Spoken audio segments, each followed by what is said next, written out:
What do you miss most about EMS? And what do you not miss? Oh, that's a really hard question. Sleep Hey, and deprivation. to back up for a second, I told a funny joke because it's funny about the guy that ran off. True story. But realistically, I really, really burned out on medicine. And I think the only thing I can speak of with authority about emergency medicine is burnout, because I absolutely burned out on medicine, which is why I left. And at a time when I was already like profoundly burned out. But of course, you don't recognize burnout in its like. By the time you recognize burnout, you've been burned out for years. Sure, like literally years. I was working as a reserve deputy at a not to be named rural Colorado sheriff's office, and there was a changing of the guard, and the new sheriff was somebody that knew me from the reserve program, and called me and said, "Hey, I want to hire you. I'll pay you to go through an academy." And I just needed to go from EMS. So the transition was more a result of burning out than it was the result of finding EMS to be unsatisfactory or like one bad experience. Oh, this one call and I knew I had to leave. Sure. It wasn't that. Unfortunately, because that would be a better story and less complex to explain, because I don't completely understand it, much like the guy in the field. But that's how I ended up leaving. What do you think led to like the burnout? I mean, obviously not one thing, but no, of I mean factors. that's a huge thing. Let me answer your first question. Okay. We can come to that. But what do I? In all honesty, I miss. This is going to sound hokey, but I miss the camaraderie at the nondescript fire station, where that period of my life was, I think, the best part of my life. Like, I had, for whatever reason, I'm no psychologist, always kind of viewed my idea of myself as being like I don't need a team, like I'm a long distance runner. I'm not a football player. Right. And then I got out to that fire station and just like found my place I was supposed to be, at least at that time in my life. Right. I first met Brent at when I was, I think, on the first phase of my paramedic preceptorship. Yeah, with Tony?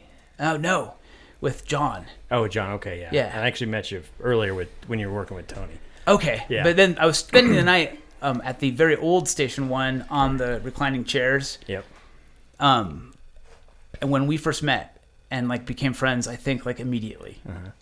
Like kind of like Step brothers, yeah. Yeah. Kind of best friends. Yeah. You want to go do karate in the I guess it would be in the bay? Yeah. Let's go do it. John Stamos. But anyway, and then I went back out to this at the time, the ambulance company that I and all of us worked for at various times was contracted to provide an ambulance and a paramedic to that fire agency. And I went back out. So what do I miss the most? Ramp time. Skull Met Long Cut. Brent, we can't use last names. Dave, Nick, another Dave, and a Drew. And ramp time. Mm-hmm. With the smell of the sewage treatment plant wafting over us. 100%. But yeah, I miss that absolutely the most. And it was like, at the time, I felt like we were a unit. Like, no matter what call came in, I felt 100% certain that we could handle it. Mm-hmm. Like, we had each other's backs. Oh, and a Sean. Mm-hmm. Cody, gosh, you're Matt. Right, 100%. On your shift, Matt wasn't on our shift. Oh, he wasn't on yours? No. But yeah, we had fantastic relationships with all of the agencies that we worked with. Mm-hmm. And had a lot of fun, and it was like amazing. I've never been on more cohesive scenes than when I worked out with that fire agency.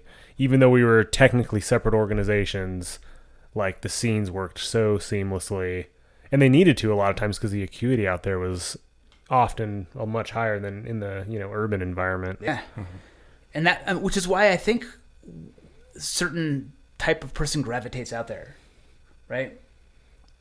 But were you there when there was not, like, you were provided a firefighter EMT? No, that was before me. Yeah, that was amazing. So I would rotate between, at the time, 3 people, because Cody was not doing it. Towards the end, Cody got the okay from the higher ups to do it. But Right. that was just fantastic. Like it was so much fun. And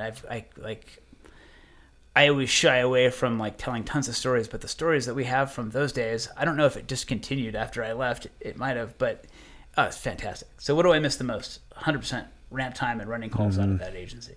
Yeah. Best time of my life. Even like hallucinating from sleep deprivation was fun. Yeah. It was made actually fun. my first real experience of sleep deprivation. Same here. Which led to played a significant role in burning out because that agency switched from the modified Kelly schedule to the 4896 schedule, and so as the paramedic out there that did not officially work for the fire agency but worked for the ambulance agency, you were expected to manage calls in a much wider radius to include when the city was low on ambulances and you would have to come in to cover them. Yep. And so, Which was every single day.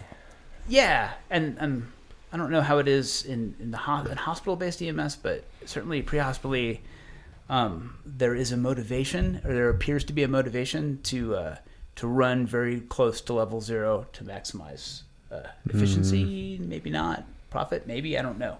And I'm not in a position to speak on it because I just don't know. But at the time, yeah, that prior to that, I'd never stayed up for 48 hours. Yeah, that same for me. I think, and that actually did lead to a lot of the burnout I had was, I mean, that sleep deprivation, especially night 2. Night 1, you're kind of okay. It's only been 24 hours. Night 2, I mean, you're really starting to feel the effects. I mean, you're basically operating like a drunk person at that point. And on so much caffeine, Aaron was there for the first manifestation of dysrhythmia that later led to a cardiac ablation for paramedic Nick. Yeah, I remember what was the dysrhythmia? Were you having runs of VTAC or was it SVT? I can't remember. You may remember that I almost fell down, but I was able to hold onto the counter and say to you, I don't know if I was yelling, I was trying to yell, "Get the monitor!" I was like, Nick, quit screwing around. Like, what are you doing? Get the monitor. No one else was at the station. And I was like, get the monitor. Because I like half, I was pretty sure I needed to be defibrillated. The other half was I wanted to see what was going on. Yeah. But based on subsequent experiences, yeah, I believe I was over around a VTAC. And it was very profound. Like the drop in cardiac output, and therefore the drop in like perfusion to my brain. I was almost passed out. Like really, really A lesser close. man probably would have been fully passed out. No. that caffeine.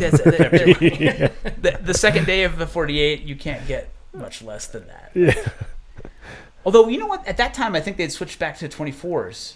That's why you and I were on the ambulance, but it had just been a sleepless 24. I know that I had gone to do a quick workout in the gym there, and I was on my maybe, 8th cup of coffee. And yeah, so later on, I was ablated for, interestingly, a flutter. Okay.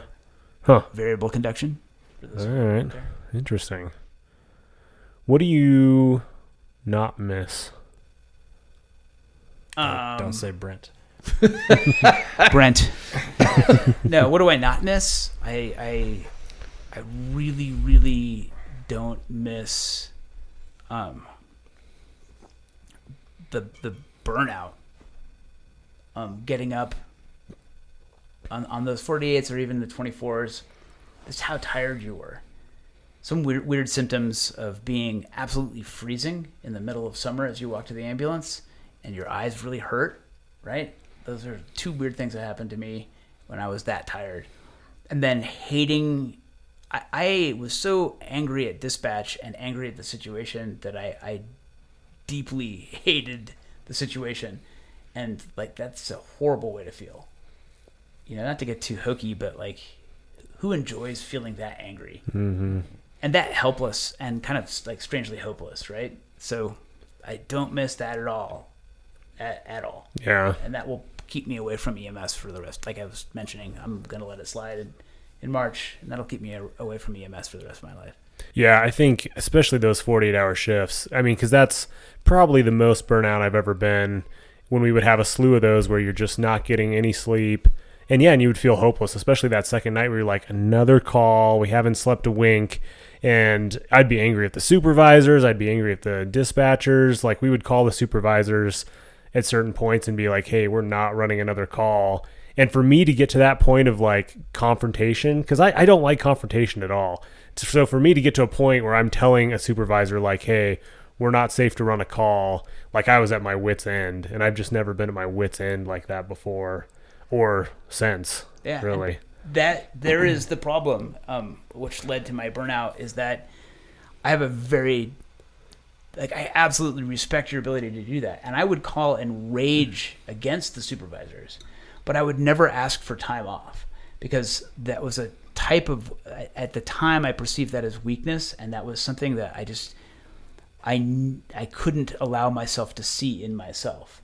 So at the time, I'd much rather be like a raving lunatic, like so angry, and like you can actually, like, this can sound weird to anybody who hasn't experienced it, but you can feel it damaging you, like if your hand was on fire and you were feeling the skin getting damaged, like you were feeling the damage that you were doing to yourself or allowing to happen. Yet you were like, you know, can we swear on this podcast?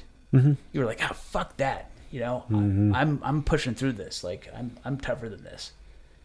So that, that was rough. Yeah. And I had that, I mean, the pushing through mentality I had for a long time. It was really when I got to that just horrible burnout that I was like, you know, willing to confront a supervisor. And to their credit, they would give us some time off. It was never enough. It was never enough sleep after that. And it was honestly so late in the shift. It's like, well, we're off in 3 hours anyway. You know, it made little to no difference. But that was a tough scenario, being on a private ambulance, you know, working on a 48-hour shift, contracted to be in a more rural location where theoretically the call volume is low, but they can still use you to backfill the urban areas. Which they did. Yeah, all the time. The call volume was low, but your calls tended to be higher acuity, and the transports were very long. And if the weather was such that you couldn't call a helicopter, you were with a really sick patient for a really long time. To include, like, what we dread the most, really sick pediatric patients. And so the stress of that being your next call was omnipresent. That's actually a really good point. I think because you would get those calls at 2 a.m, you're sleep deprived, and I would just pray, like, please don't let this be a critical patient. Like, let this be somebody that stubbed their toe and we'll take them to the hospital. I don't care, but please let them not be a critical patient. The stress level I had on that shift, especially being an hour out from a hospital, being the only paramedic on scene, having to RSI somebody, and not even having somebody on scene necessarily that's IV certified. You have to do the IV. You have to do everything technical and high-level skills. That stress level I have never matched as a PA in the ER. Yeah, I would say that I have never felt that level of stress since transitioning to law enforcement about what the next call is. Like, just not. Which is interesting, because I feel like that would be a fear in law enforcement, like worrying about what the next call might be. But yeah, it's not in the same way. Because, I mean, I guess in law enforcement, my worst case scenario in law enforcement is someone handing me a recently arrested or a baby or a pediatric, diff breather, not having any equipment on me and having to deal with it. That's what I am afraid of in law enforcement. Like, afraid of getting ambushed and shot? Yeah, sure. Like, but somebody handing you a peri-arrest pediatric? Yeah. It's just the worst. I mean, it's because it's terrifying. And then you add, I kind of know what to do. I don't have any gear with me. That's what I'm afraid of. Yeah. But anyway, so I don't miss that stress. Going back to burnout, can I mention a funny story? 100%. Please. Do you remember the seatbelt story?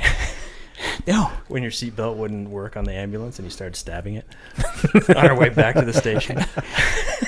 I thought about jumping out of the ambulance because he was losing his mind. So, like, he couldn't get the seatbelt like locked. No, he couldn't get it to the beeping to stop. The beeping. You would have your seatbelt on, and because for reasons probably of insurance, it had a little strip on it that would register whether your seatbelt was on or not. Yeah. And if it was off, it would like it does in most modern cars. It would beep. Yeah. And- Relentlessly. Yeah. Yeah. Which it wins. Like annoyance wins everything. But this was like a retrofitted system though, like with magnets that. Yes. Yeah, they did double faced. It was like taped on. And this it was had- like 2 a.m. second night. We've obviously got our our. I don't butts remember kicked. this, but I have 100%. I'm 100% certain it happened. And I thought about like jumping out of the ambulance. I'm like, is this because we're right in front of these going back to ones? So he's got his seatbelt locked, but this. We're like, driving and he's like taking it like I think your Leatherman or something. And just stabbing. Well, you could though. In my defense, He thought that was an actual person. That's the there were terrifying thing. there were times when you could adjust. So the magnet was held on by a double-sided piece of like 3M foam tape. Yeah. And there were times when you could adjust it. So Right. while I don't remember this in particular, I'm certain that it started as like a wholehearted, if yeah. not good-natured attempt to simply adjust it. 100%. But it didn't work. de-escalated so fast. This is the same thing happened when I finally like almost got fired for burnout. And I would like to say, I think, and I guess you would all be better judges than I very early in my EMS career as an EMT had an incredible teacher. First, we can't use last names here, so first name Danny, and he had an amazing ability to talk to the patients, and it didn't matter who you were. If you were capable of laughing or being in a better mood by the time you got to the hospital, he could make that happen. And while applying appropriate care, it wasn't just that he like started juggling and like put on a hat when you got to the back of the ambulance. You're like, oh, my heart! It's like this, Laughter's the best medicine. like flaming bowling pins. I'm juggling aspirin. Open your mouth. What's this like that. behind your ear? It's incredible. A nitro. And I always tried to. One of the things that he taught me, and when I was precepting paramedic students, one of the things that I taught people, I hopefully to include you, was like, no matter how much it might actually be the patient's fault, don't blame the patient. Like, yes, this is a 70-year-old man with just profound emphysema, and he's suffering from like the small, like the pneumonia he has is now pushing him over that cliff. And you could tell he smoked forever and has all of the cardinal signs. Don't blame him for that, right? Oh, this is what you get for smoking. This is what you get for drinking. This is what you get for making bad decisions about your diet. That, of course, you're having a heart attack, right? Never blame the patient, and don't be a dick. And I was a dick to many people when I was burned out. I don't recall ever being a dick to a patient. Every once in a while, it's a drunk guy that wants to fight you, and we would restrain that person. But I don't. And Brent, you could speak to this. I think we've spent more time. I don't recall either. No.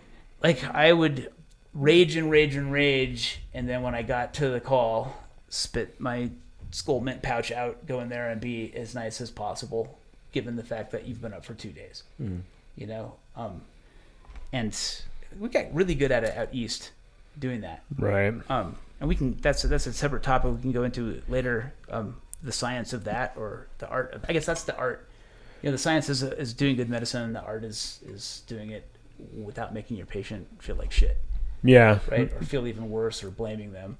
So I don't believe during my burnout I ever blamed a patient or raged at a patient. Mm-hmm. But the time that, like the line that I would draw on the time that I almost got fired, my EMT was somebody whose first name is Joey, who I think everyone here still knows. Mm-hmm. We got woken up. I got into the ambulance, and on the little NBC, where there's a call in the city, we're being called Code 2 into the city. And we all know this game. At the time, they call you in Code 2 because they have to assign to somebody, but once they get you into the city, they can now assign Code 3 calls to you, and now you're in the washing machine, and the rest of your night will be running calls that technically you're not supposed to be running. Meanwhile, a call will drop in the area you're supposed to be covering with a really sick person, and that person will have to wait for an ambulance coming from who knows where. Some hospital. Elsewhere. Right. Yeah. So you are part of a really bad system for the patient that is, the blood clot that is forming somewhere. So I got to the vehicle, and they canceled us immediately. And I said, when we were pulling down the ramp, And I said, copy, canceled. And a certain dispatcher, whose name I will leave out, said, well, don't get too comfortable. You're all we have. Meaning they are level 0 for all of this county that we're in. So we are the ambulance. It doesn't matter if the call happens way on the western portion of the county. We may not make it there. Somebody may clear the hospital, but we are going to get tagged up to that call. And I then said, the first time I ever took myself out of service, you were talking about talking to the supervisor. Then we're out of service, and I threw the mic down and started walking back upstairs to the bedroom. At which point, the guilt or the feeling of like not being, like, I can't be a pussy. I'll call them and tell them that we're still in service. And I called, and another dispatcher who was new and young and just like, it's not her fault at all. She answered the phone. And at that time, as the phone was ringing, I would have told you, hey, Nick, what are you going to do? Oh, I'm just going to tell them we're back in service. I had no feeling, I was so tired, but no feeling of anger or violence towards anybody at that moment. She answered the phone, and I went off on a recorded line, which is how I almost got fired. And that was it. That was like absolutely the point at which I finally broke. The things that I said to that poor girl, like, just horrible. Like, she is like the person, like, I just robbed a bank, and I get in the getaway car, and there's some innocent person walking her dog across the street, and I'm like, and run over, right? Like, she did nothing she wasn't qualified to be dispatching on the channel. She's just answering the call, like not even the 911 side, and just went off. And I hear later on that she put me on hold and said, freaking out, does anyone want to talk to him? And someone else came on the line. They're like, no, you're good. Yeah. You seem like you're handling this really well. Yeah. This is your final test. Yeah. Congratulations, you're passing. Don't worry, this is all a drill. That's not a real You're going to have to person. talk Nick off a ledge. If you can successfully keep him from killing himself tonight, you She now will works be... for the FBI as a hostage negotiator.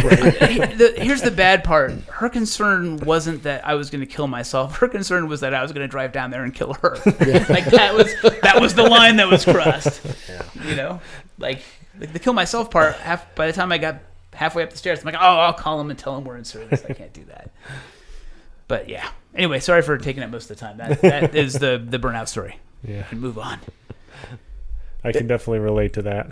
I mean, and it's a critical thing within EMS right now, because you look at the other first responder agencies like fire departments, police departments, they all have turnovers, but you don't have these savage, at least in my experience, I don't know, maybe it's different running fire in Detroit or someplace else, but like, you don't hear these savage burnout stories from fire departments, because fire departments seem to do a much better job of managing the resiliency of their team, their employees. And I've never, like, you talk way more about this, Sure. but I've worked adjacent to fire departments for most of my career, and it always seems like you're less of a commodity when you're a member of a fire department, and you see that in the careers, right? Like, you see people retire from fire departments. You don't see people nearly as often survive to retirement for private EMS or even third service EMS. I'd be curious. Well, yeah, my opinion on that is I think that the team aspect definitely has a role, and an ability to also move stations or switch shifts, and just the way the department can kind of take care of you when you're having an issue, and the fact that you're working right next to a chief or a supervisor who's recognizing what's going on, and certain departments, I'm sure certain shifts even at my department struggle with that still sometimes, recognizing the need that people need to move, or people need might need some counseling or need to talk to somebody, but I think we're getting better at it as a whole. Do you think it's that same thing I was talking about with, like, I'm tough, I can handle this? Like, 100%. It's weakness if I admit that I need to move or can't pull a 48-hour shift. Yep. 100%. Yeah. I believe that's definitely, there's that macho, thing in the fire service that you need to, initially when I started in the fire service, that you need to deal with this and be a man and suck it up, and it's fine. But recognizing now, like, the after hard calls or critical incident stress debriefing kind of stuff, or just me recognizing that after a bad call, we need to sit down and talk as a crew and make sure everybody's good. And if they're not good, I'm going to get them help and get them what they need. Get them some days off, get them some counseling, or whatever the case may be. That phrase has never been uttered by a supervisor at a private ambulance. I disagree. I think I think there are resources. There's EAP, like all of that stuff is mandated and it's there. I think the underlying, and again, I'm talking out of place because I don't have your experience within like the fire industry or yours in law enforcement, but it seems like there is an underlying structure that is protective, that you aren't alone, and you are part of a unit, part of a team. Mm-hmm. And if you are there for the 14 babies that explode, like that call gets everyone's attention and everyone's like, are you okay, are you okay? But for a lot of people, I think for most people, burnout isn't the sentinel event. I think and it wasn't for me. There wasn't like, that's it, I'm going to park my ambulance in the middle of Platten Academy and like walk off. I think it is the micro injuries and the other first responder disciplines really seem like they've done a better job of kind of circling the wagons around their people on a day-to-day basis. Mm-hmm. And whereas in private and like for some reason EMS hasn't developed along those same lines, at least, I don't know, like Seattle, King County Medic 1 seems like a rockin' system, and they are, county third service, and they've, like, when I was applying for jobs there 10 years ago, and they were retiring some guy that was like the first paramedic in Washington. So it's not universal, but it definitely seems to be that there's the other first responder agencies have done a better job of building resiliency into the system, not as an afterthought. Like, you were there for this awful call, let's throw this into the afterthought. But like before, and I honestly don't know. I couldn't articulate exactly what that is, but I can definitely, like, when I look back, that seems to be a common thread throughout all of it. You're on the ambulance, you are going to get hammered on the anvil, and that is expected.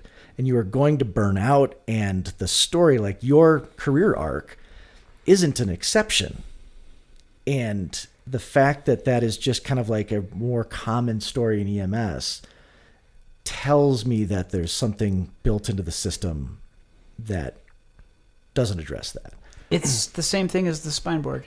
Like, the idea of some type of critical incident that will be the reason that you get burned out is what is taught to you. It was what was taught to me, both in EMT basic and paramedic school. That was the thing. Oh, you got to attend a debriefing. It's okay. You talk about these things. So there's all this pressure. All of us have been on our way back from a critical call, typically one where it's like something out of the ordinary for critical. Somebody's horribly burned, or it's a pediatric patient. Kids' right? calls are always the rough ones. And you will be called by the people who have been your mentors, right? The Dannys and the Tonys and the Johns, right? Travis, for those who everyone knows who I'm talking about.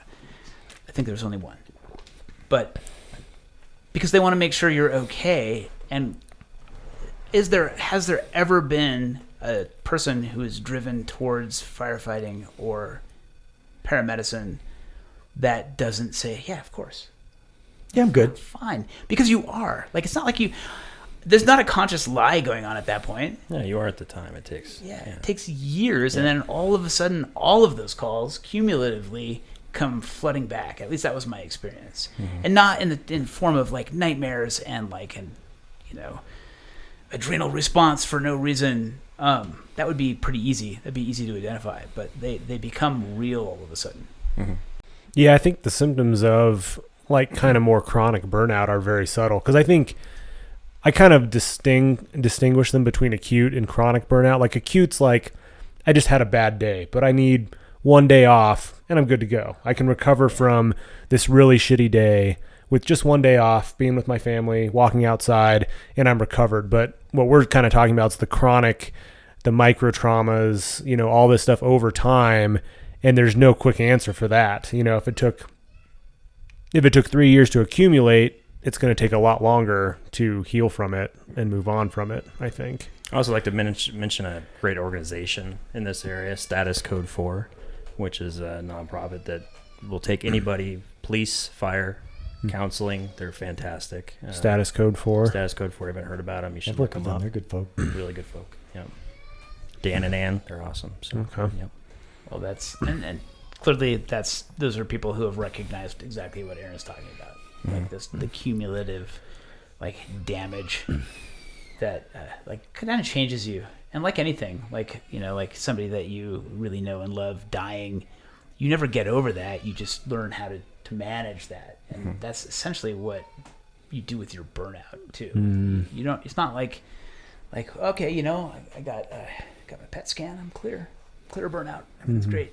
You just learn to deal with it, usually through some type of therapy or treatment. Like Functional alcoholism. yeah, For a while. Yeah, there's many Or different unfunctional options. alcoholism. Non-functional. Well, the important thing is to maintain functionality, right? Like, as long as you're functional, you're contributing to the economy. The liquor store up the street is sending their kids to college. Like, you're really a net benefit to society at that point. Yeah. Like, the beer store up the road from us is like, they've benefited. Their kids are doing well. Well,